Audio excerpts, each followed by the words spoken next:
नमस्ते दोस्तों, कैसे हो आप? आज मैं आपके लिए एक प्रेरणादायी कहानी लेकर आई हूँ, तो आप सभी ध्यान से सुनिए।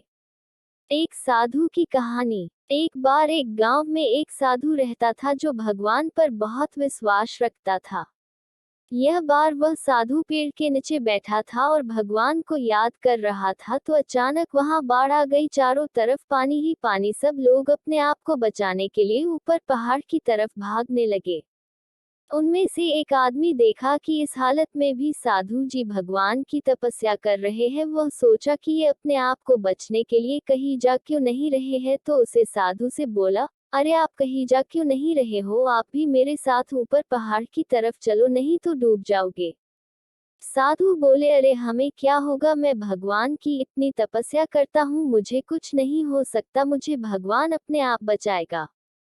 धीरे धीरे पानी साधु के कमर तक आ गया। अब लोग वहां से नाव लेकर निकलने लगे, तो उनमें से एक ने साधु से कहा, अरे पानी आपके कमर तक आ गया है, आप हमारे साथ चलो। तो साधु ने कहा कि नहीं नहीं, भगवान मुझे अपने आप बचाएगा, और वह नाव वाला भी वहां से निकल गया।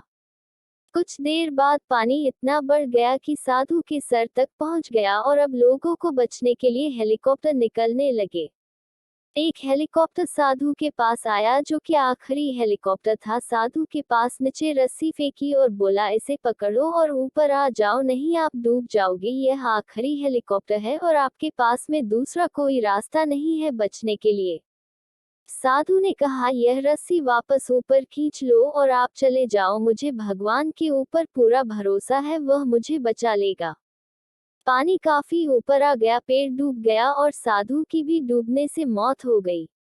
मरने के बाद साधु भगवान के पास गया और बोला, हे भगवान, मैंने पूरी जिंदगी आपकी तपस्या की, मेरा सारा जीवन आपकी आराधना करने में लगा दिया, फिर भी इतने भरोसे के साथ इंतजार किया कि तुम मुझे बचाने आओगे, लेकिन वहां मेरी डूबकर मौत हो गई और तुम नहीं आए, ऐसा क्यों?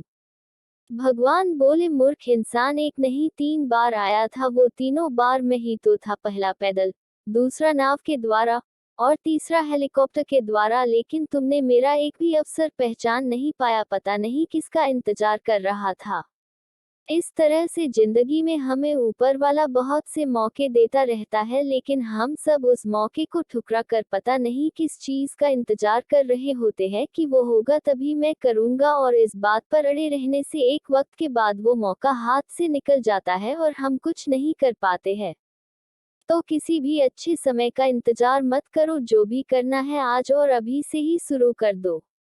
ऐसी ही अच्छी कहानियाँ सुनने के लिए हमारी चैनल को सब्सक्राइब, लाइक करें, शेयर करें। धन्यवाद।